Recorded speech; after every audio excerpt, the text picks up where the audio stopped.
This centre console is out of the donor ZG. It's pretty rough. Lid's missing. Well, I got another one from Rare Spears. A couple of holes there, which I've just bloody butchered on some brackets. There must have been something sitting on there. I've taken the ashtray out in the back there. I've polished that surround up. This will need to be painted.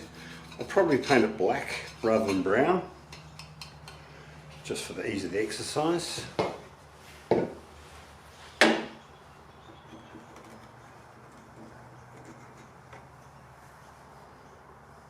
Gee, that came out pretty easy. I've also got another one of these things here from Rare Spears. Now, this latch thing is all loose and pretty ugly looking. I think I'm just going to let gravity play its part. I'm going to get rid of that. There's provisions for a locking, like a clip type thing, but I'll just get rid of it. Yeah, so that's the underside of the new Rare Spears lid, and it's got provisions for something to go there. I don't know what it is. I'll just get rid of it because of gravity will hold it down.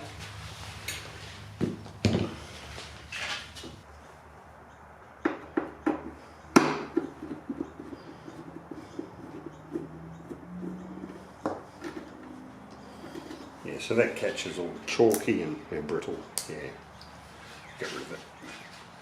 So I'll start giving this a clean up. This chrome / silver is going to need to be painted. I don't know if that actually pops off or not.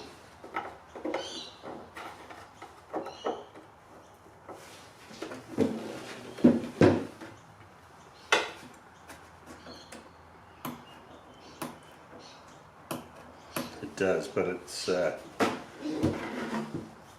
been plastic injected into it.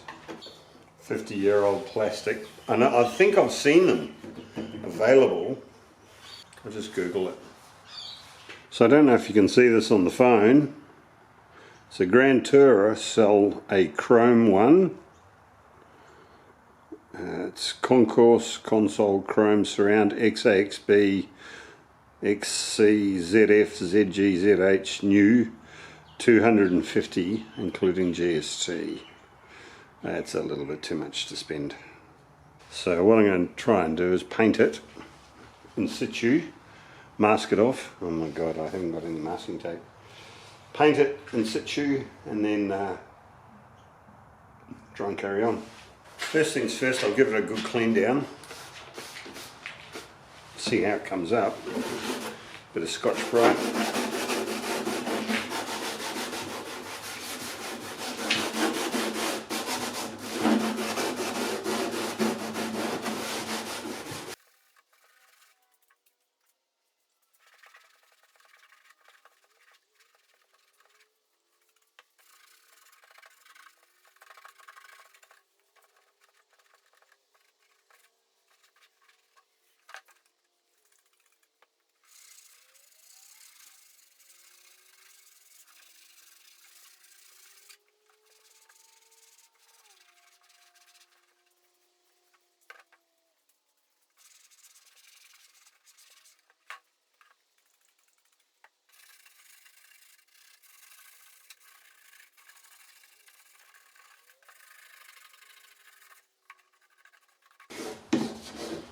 I might take that off actually.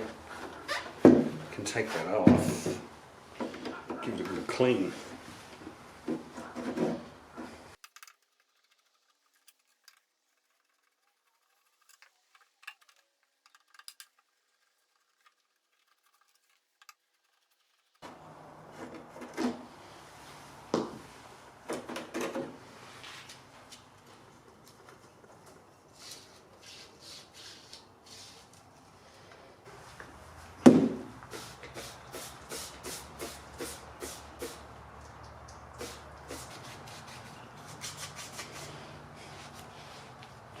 Toothbrush should be the go.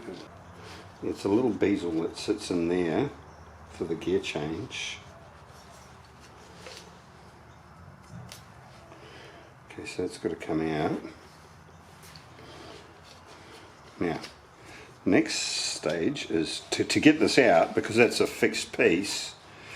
You've got to take that out, which is good. So I'm going to put it in that way as well. Okay, so it's pretty grimy.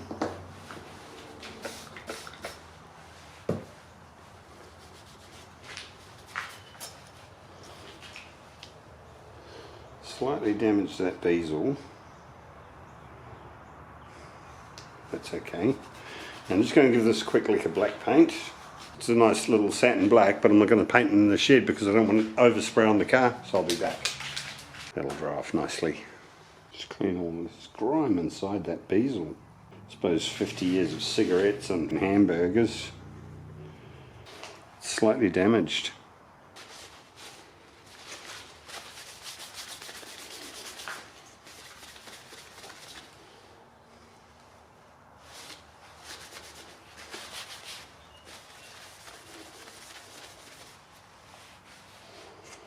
Let's see if I can give that a bit of a polish up. She's pretty dull and dirty.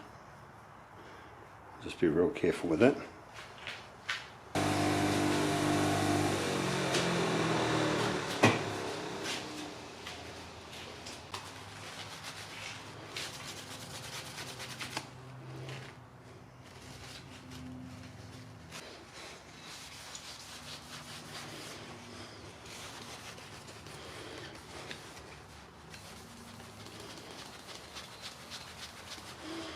Yeah, cleaned up okay.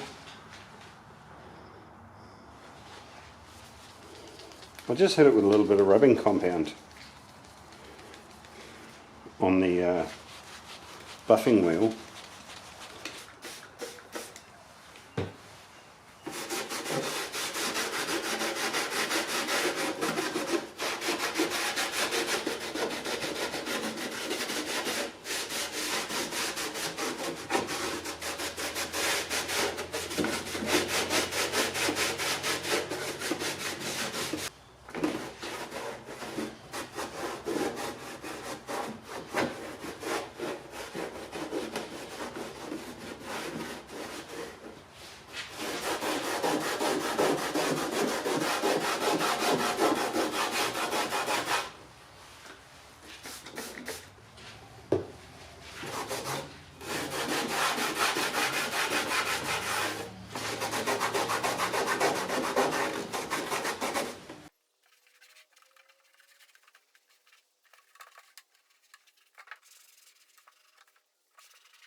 So there's a little locator, I don't know if you can see it.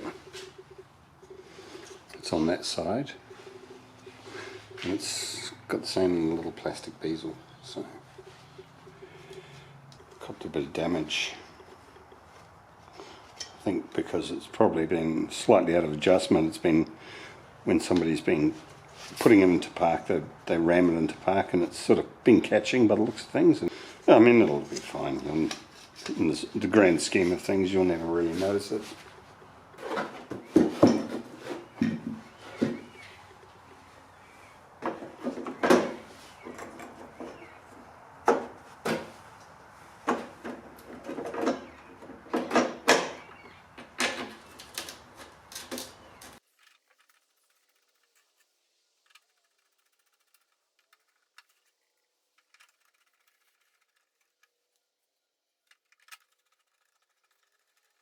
Okay, what I'm going to do with this is just a rattle can resto.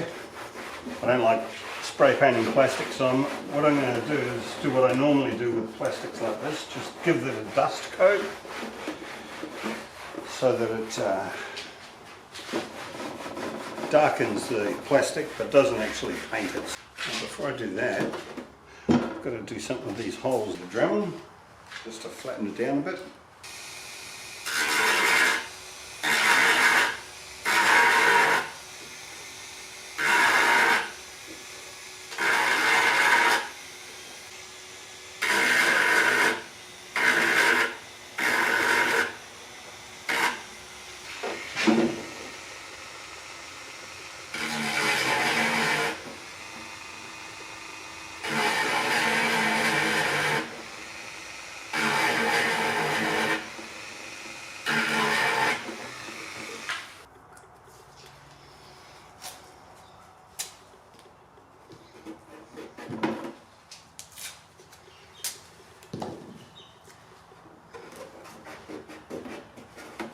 I've used this a few times. It's called Need It.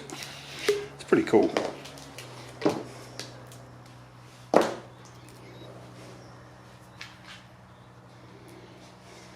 So it's got its sort of an epoxy thing. It's got its hardener and its compound. Just knead it together like plasticine. Dries like a rock.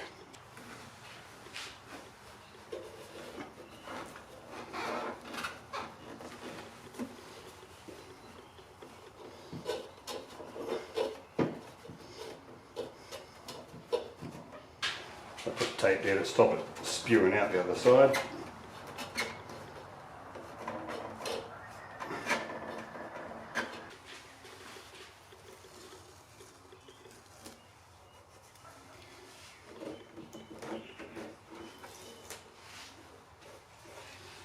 Right, so I don't know if you can see after cleaning it, it's gone all white.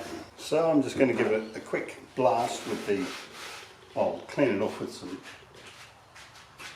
waxing grease first, and I'm just going to hit it with some black spray. Don't really want to cover that again. Don't want to paint that.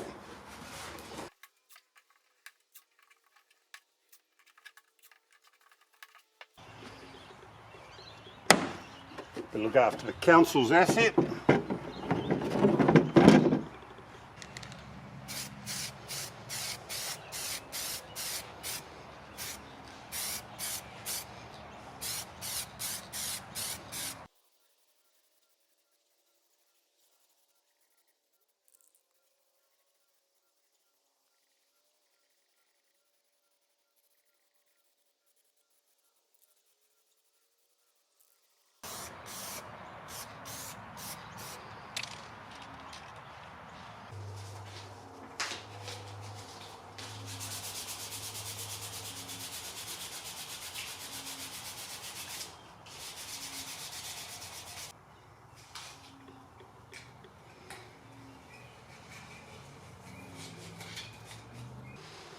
So give that a polish up, come up really nice actually.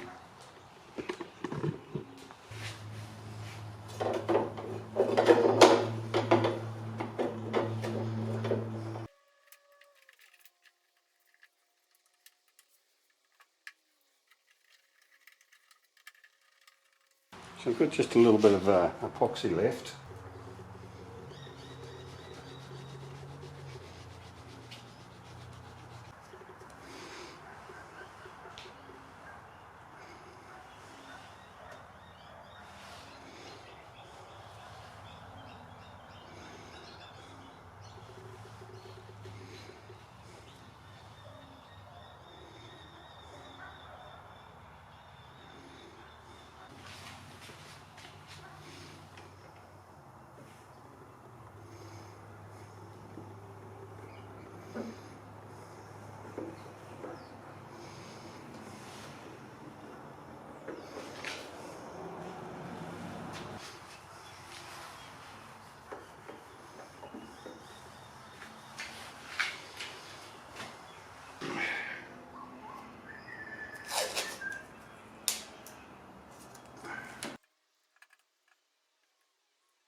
Using this, it's got a chrome top on it, Duramax. It's called Bright Finish. I don't believe it'll be anything like chrome. It'll just be like a grey.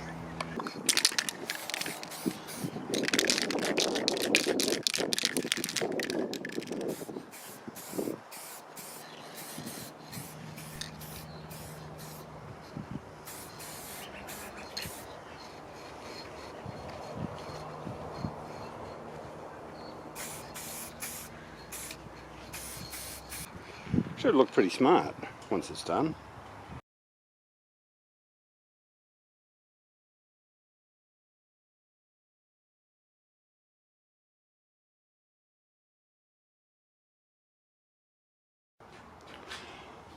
So these are the brackets that I've retrieved off the ZG. I had to cut them off, just cut through the welds. They were just tacked on. What I'm going to do, I'm going to rivet them onto the tunnel. So it'll be quite a chunky rivet, quite a large rivet. So 8 rivets should give enough strength to hold those 2 brackets in situ. Hopefully everything goes well. I'm just going to paint them black, and then I've got to set them up to be mounted onto the bottom of the center console. Then I can put the center console in the car and get it into the right position before I rivet these on. And this is the ashtray. Come up really, really well. Like I sanded between each coat down to 1200, 600 and then to 1200. But it's so it's a nice solid coat.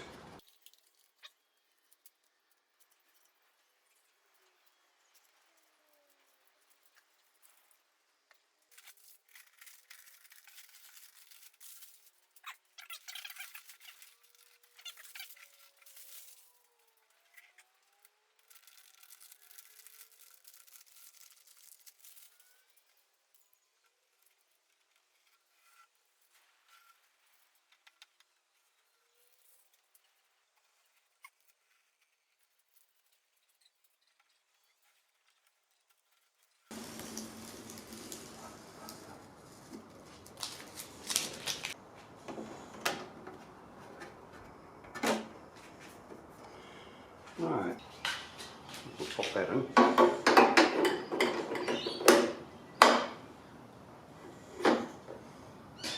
Beautiful.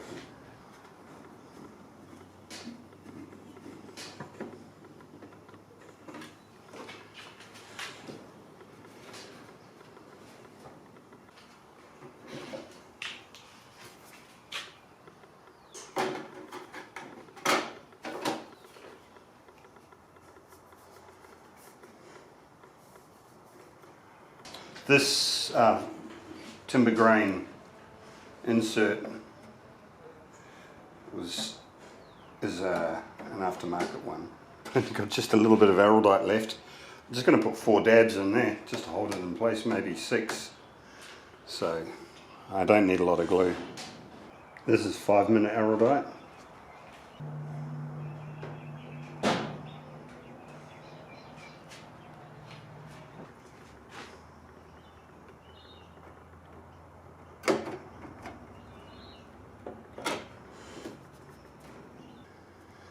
It's great.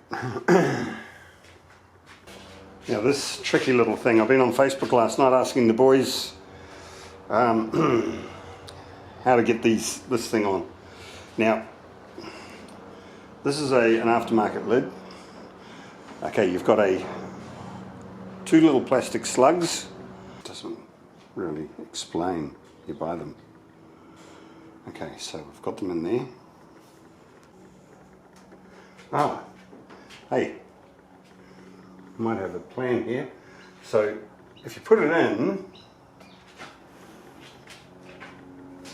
and you send it all the way home on that side, and then you just slide it forward so that the slug is inside, close the lid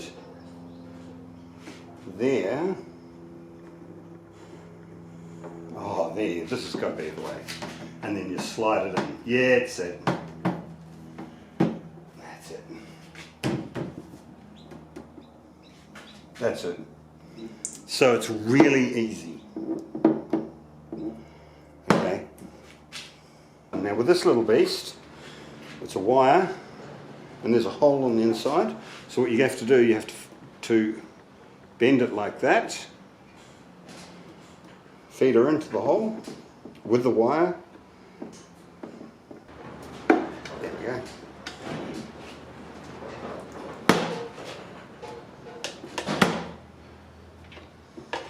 Beautiful. So I'm just drilling holes in these brackets for the center console. I'll mount them to the bottom of the center console and then transfer those hole marks over onto the tunnel.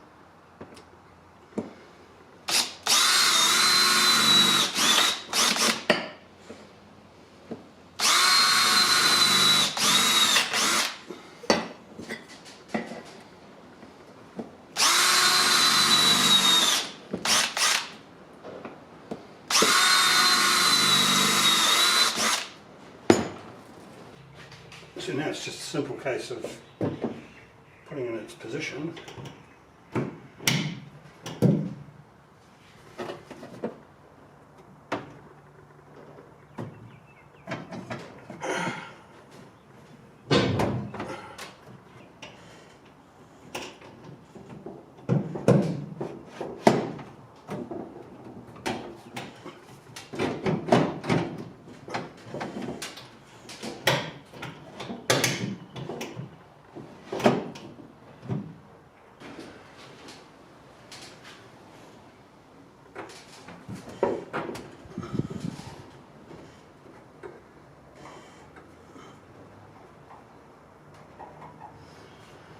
So as you might see here at the front of the centre console, there is a couple of fastening. I don't know if you can see that one on that edge. The corner's broken off, so there's a fastening hole there, and this whole corner's broken off there. So on that side, the whole corner's broken off. So I'm going to drill a hole there and a hole there, so we'll give it two locating areas. It doesn't really matter because you can't really see them, and I'll just make my own way.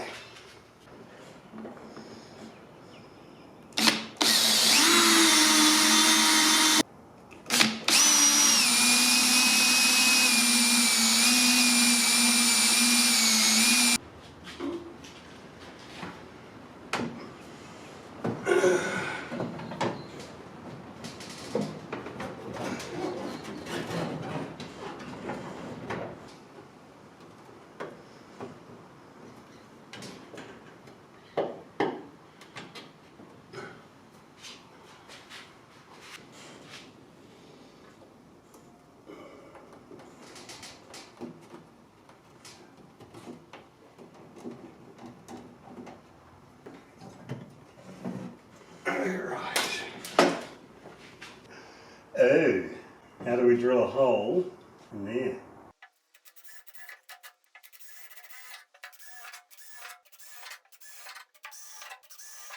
It's drilling those two holes that are going to be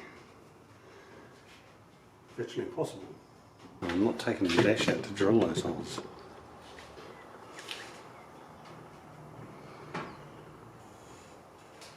So I've got a sharp tech screw there. I'm just going to try and punch.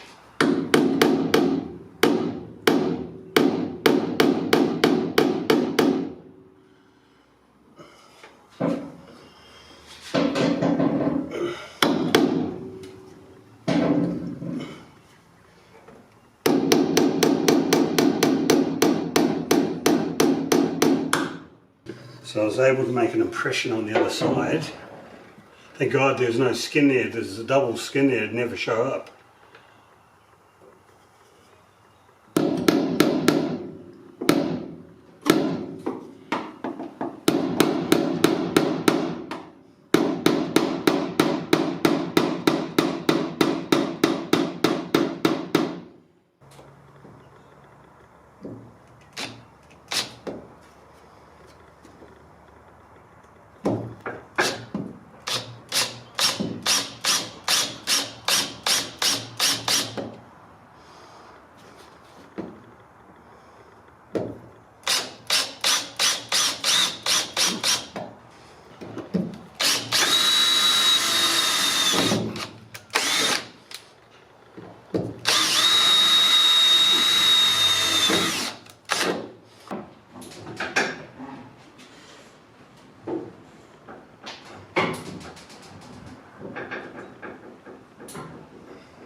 The first thing I want to do is at the front, screw those screws in. I'm going to use these tech screws to screw it down at the front first, and then I'll rivet it in place. So I know that the plastic is the plastic at the front is the fixed position.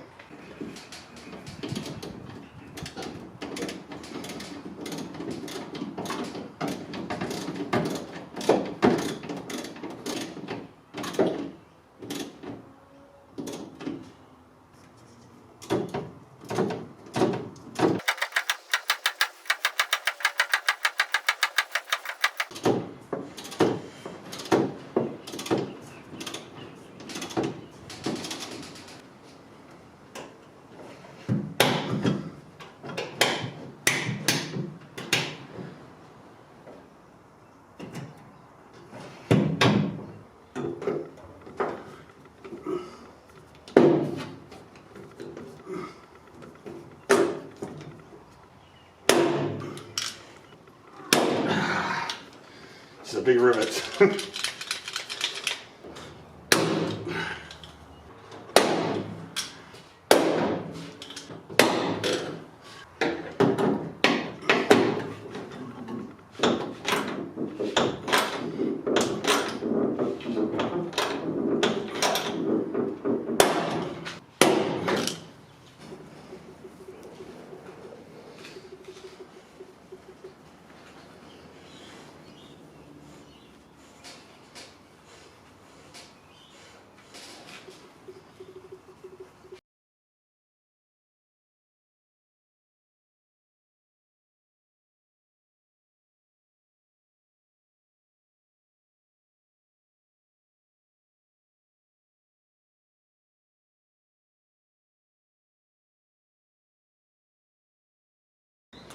Okay guys, so I bought the most magnificent set of mags last night, mags and tyres, 265 tyres, and there's a slight bit of tyre bulge on the sides of them, and it touches that. It just touches it, and it's going to grind all the lovely white lettering off. So speaking to Stuart down in Tassie, and he said, oh mate, lip the guards. I'm leaning that way to lipping them. It's going to be tricky to actually bend that steel and dolly it, because there's nothing to dolly against really. So I'm thinking about cutting it off, repositioning the screws for the stainless trim further out, and then lipping and bending the trim over. But I'll probably need to massage part of this inner guard out a little bit as well.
Now I've opted to put 4 screws in there. There was only 3, but I've put in 4th, so I've missed the centre one there. And I needed to move the holes out further so I can screw through the guard and through the inner guard, and to hold it together, just in case. Like there's the spot welds, I think I've redone all the spot welds along there and they're quite large. I don't like cutting steel away so much. And so what I'm going to do, I'm going to take this off now. I'm going to, with the grinder, going to cut that line. Then I'm going to POR 15 it, just to stop any rust and any rust forming and whatnot. Then I'm going to screw this on, or polish it, screw it on,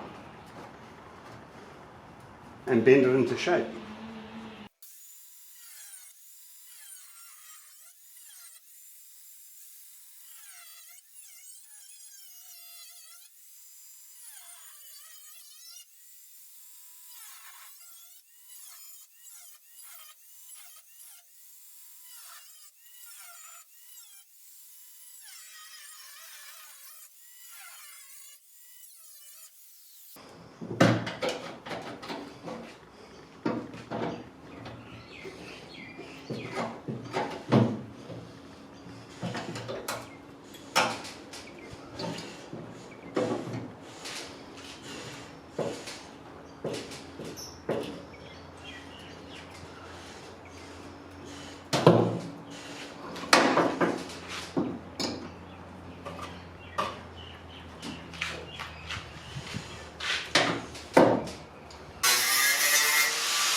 There's still a lot of sections there that are joined with the spot weld. There's that one there. I mean, there's some good welded areas.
So that's pretty good.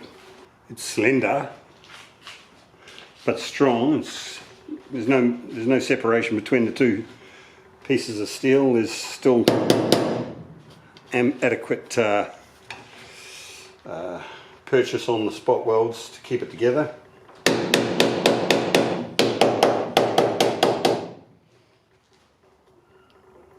Pretty happy, because I don't like doing this sort of thing, but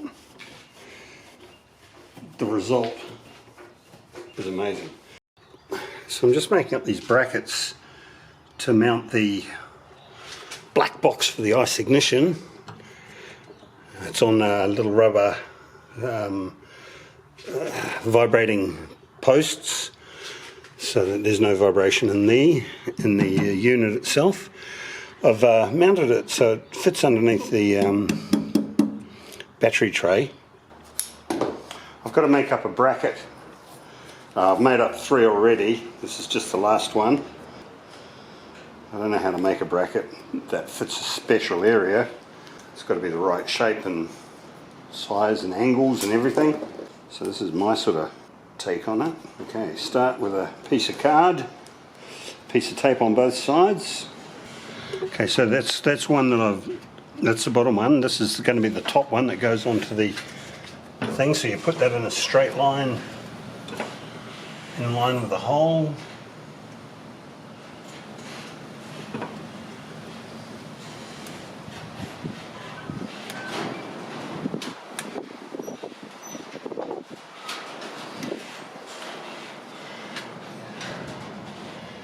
Now what you do, kind of tape those together, so that's the whole area covered in cardboard that we need on the angles that we need.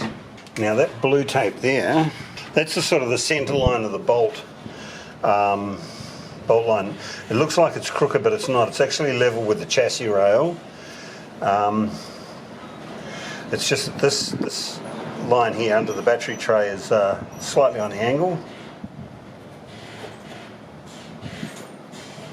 So that's the center where our hole's going to be, right there. And this is the top of the bracket. And we'll make that the back of the bracket. So the hole will be in the sort of the middle.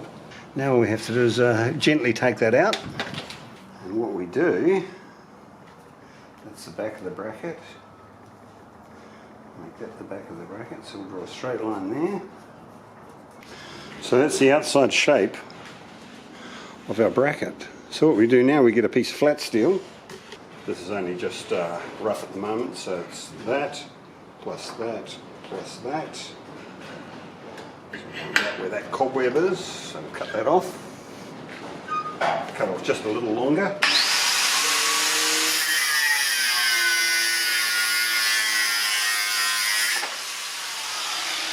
Give it a clean up, it's covered in rust, so.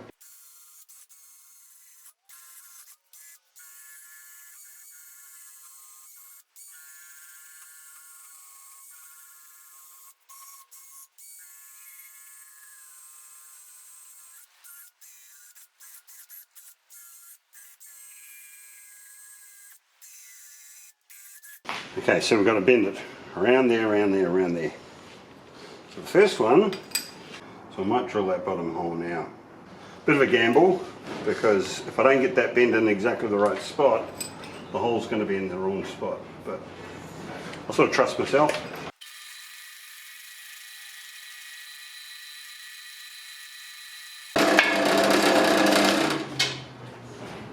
Of course, it's just common sense. If you try and bend that from there, you're going to get a great big arc. So what I do is I put a bit of pressure on up top, but I actually hit it at the bottom.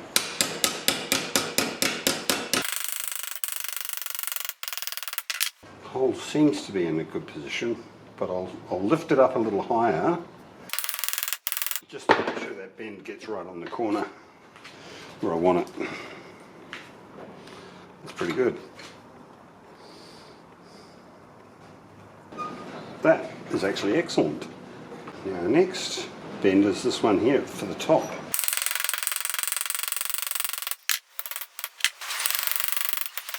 Just check that. Oh, got a fair bit more to go yet. It's a bit high, but by about a mil too high, and we've just got to give it one more little bend.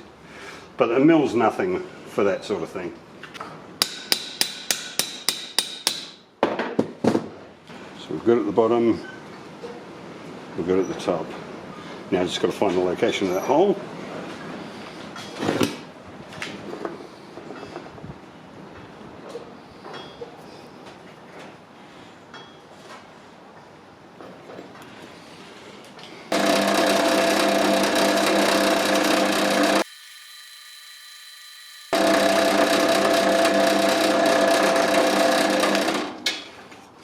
Now this bracket has a rubber mounted bolt or a joint on the top to protect it from to protect that unit from vibration. Now it's going to go. We'll just check it. So it's going to go in like this.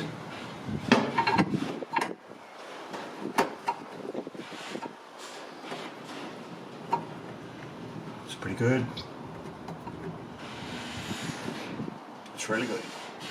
So we know it fits. Now that is going to go in there. So what I want to do is just trim off the excess.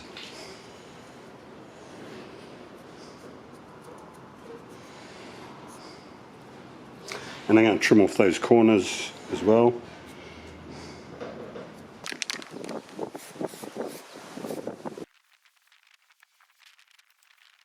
It's so windy out here, it's horrible.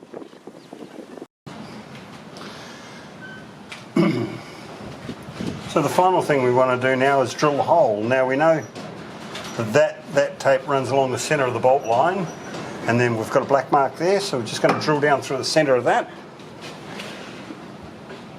If I can get my drill onto it.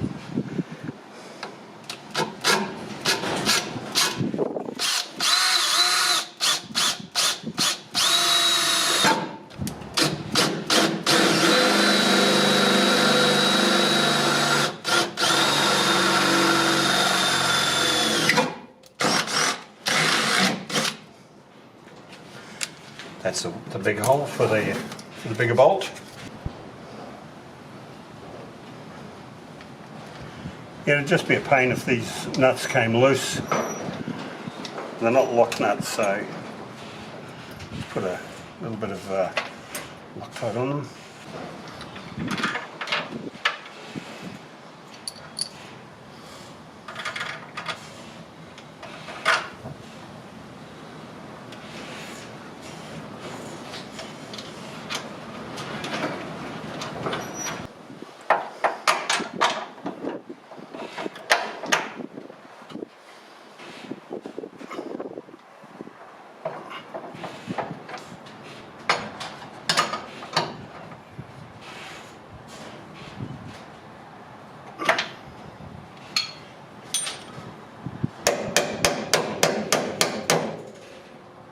I'm utilising one of the battery tray bolts for this bracket.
run around the top there.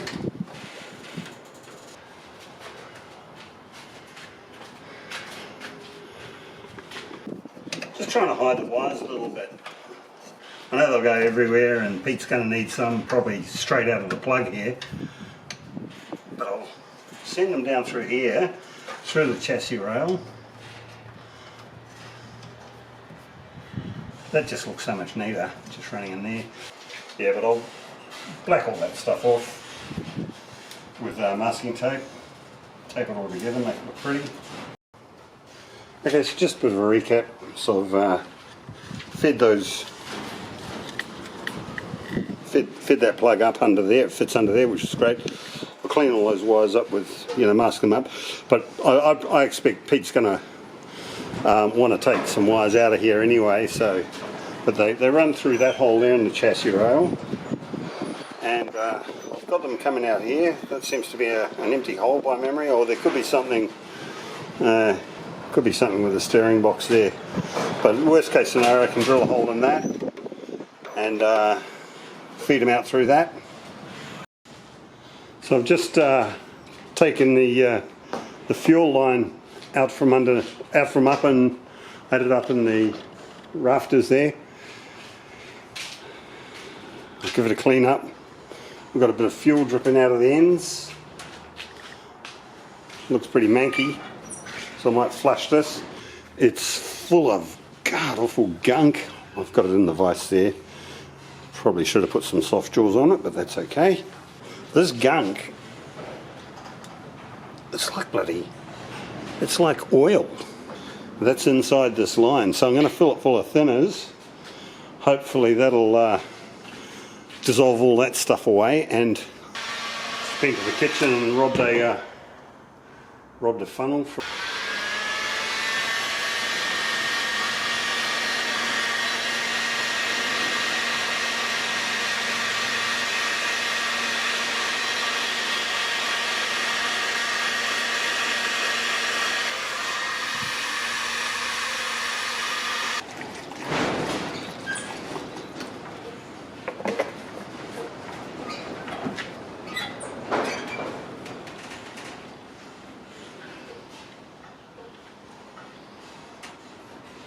A little bit of bypass.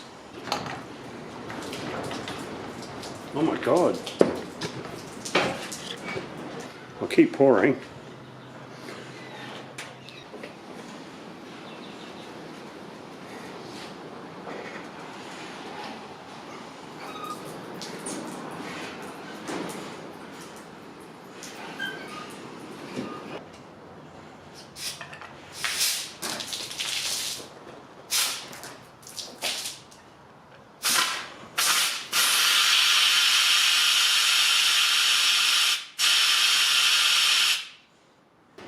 Wow, that's good. So it's flowing really, really clean and really, really fast now. Check this out. I'll tip some more in. So I've blown it back once in the opposite direction.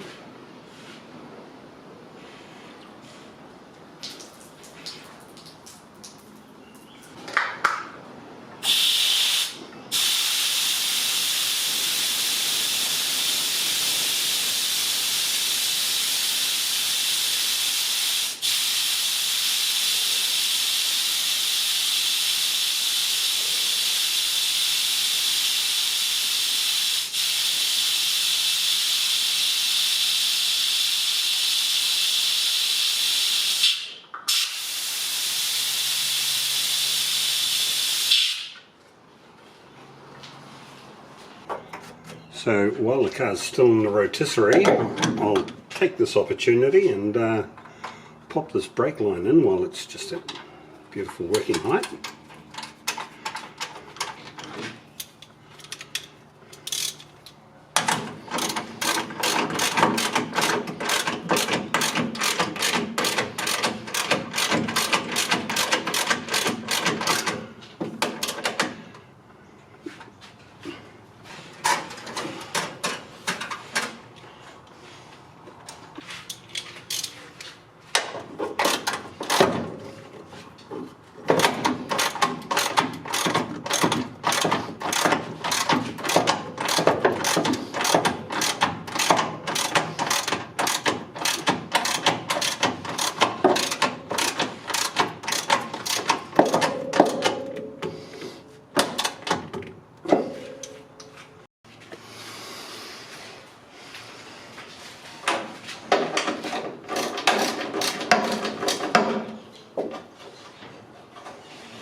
hose clamp. I've only got one, and I think we require two, one for each end, but I've only got one. So I'll tape it to that. It's nicely zinced.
When I took the old bushes out, I just blew them out with the oxy, and they of course just dribbled out and ran out, but I left the steel sleeve in there, and I pressed these in, but I couldn't get them in quite right up to the edge.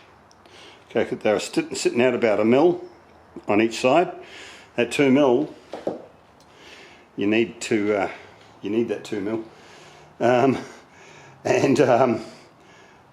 I'm now just trying to punch these bloody sleeves out. So I've had to can these. The good guys down at Repco at Rosebud. So I made a complete set. for $85. So it's pretty good of them.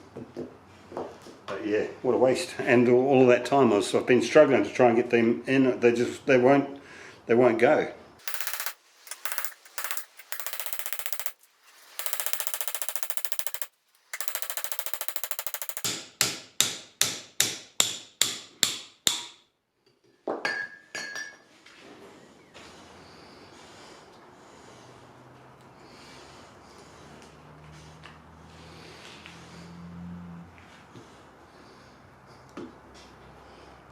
That's better.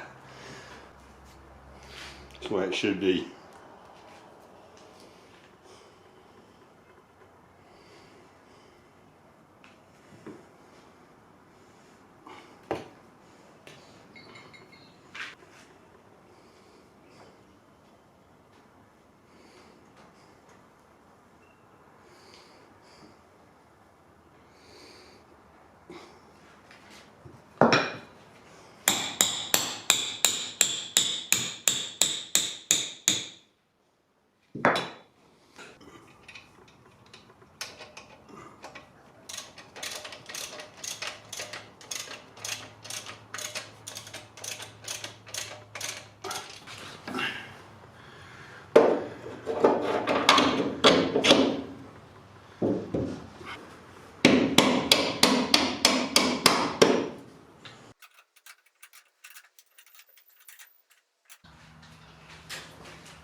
Well, good morning.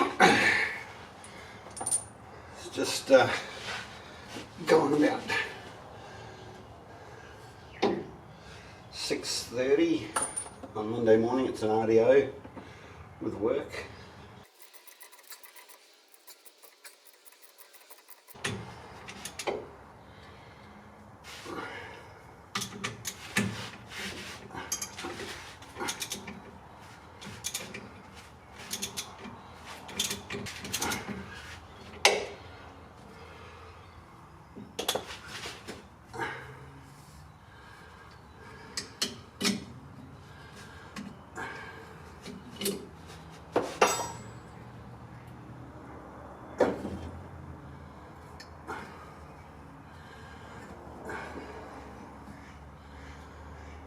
So in there, you've got to try and get the bolt on and done up. There's a little square sort of pin at the top which you can get a spanner onto, but you have to get the washer over first and the nut.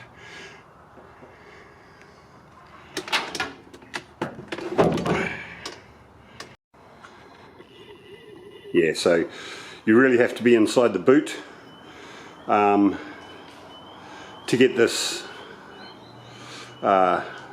these shock absorbers done up. You've got to hold the top section because it just, once enough torque gets onto that nut, it wants to spin the whole cylinder. So you have to hold the cylinder from underneath. If the fuel tank was in, it'd be a two-person job. But I can jump in the boot there, hold the cylinder at the top half, and do it up nice and tight. This is the Diff breather hose clamp and bolt.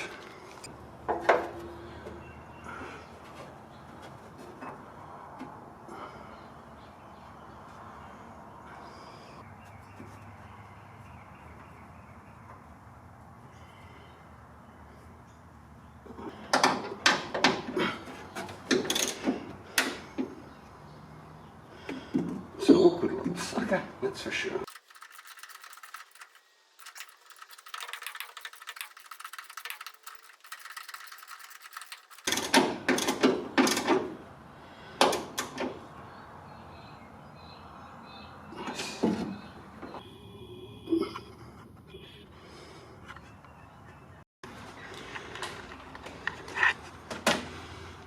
So she's all in, looking fantastic.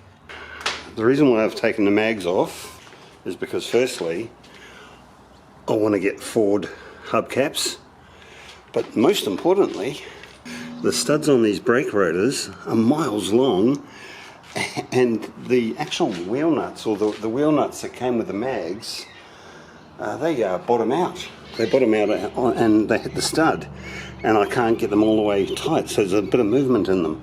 So I'm going to go down there today and just swap them over for a deeper set. It's a thing of beauty. So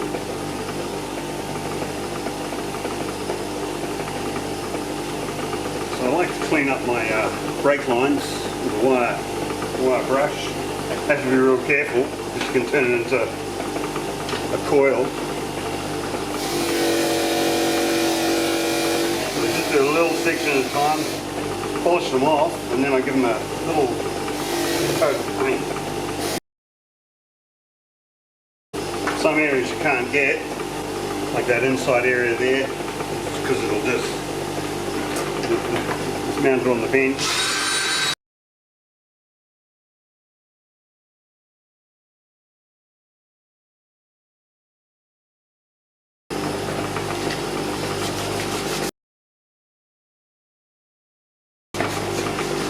The good thing about cleaning them up is, you know, these are all seized up. These little bolts, they're all seized up and locked in place, and so it frees everything up nicely, you know.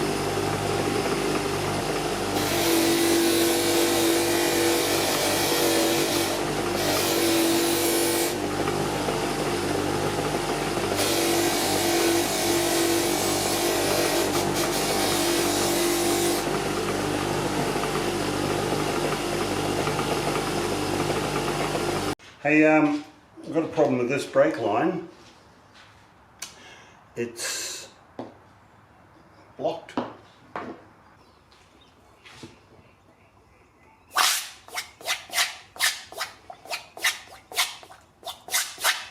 Yep, she's all good. Yeah, it was really rusty, and just for the first let's say inside that tube about the first 3 mil, and I broke through that when I inserted the wire, and yeah, it's freed it right up.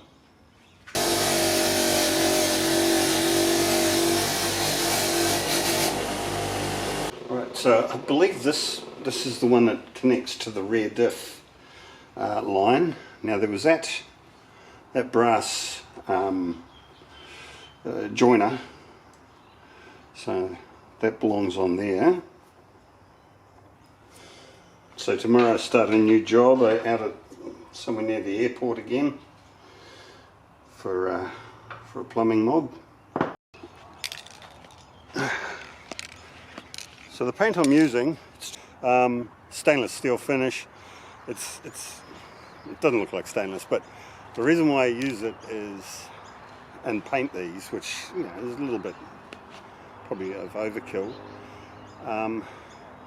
As soon as you clean them and polish them, and you know, give them a wire brush, they rust within about 5 minutes, and they just get rustier and rustier and rustier, and they look shit, you know. So just put a bit of paint on them. It'll keep the rust away. You know, over time it's going to rust, but you know, that's the way it is.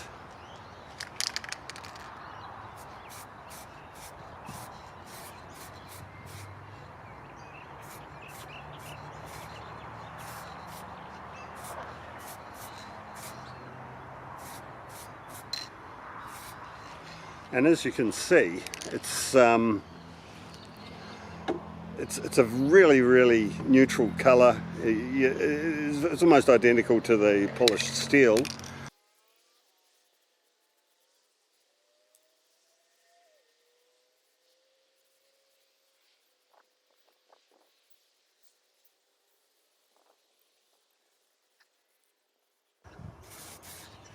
Beautiful.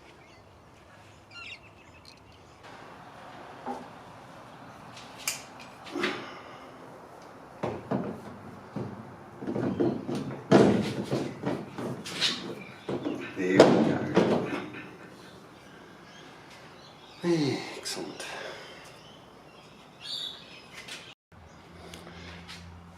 This brake booster, I bought it for the ZF, but I took it down to Tasmania, to Stuart's place, where we got the coupe ready to drive, at the time, drive home.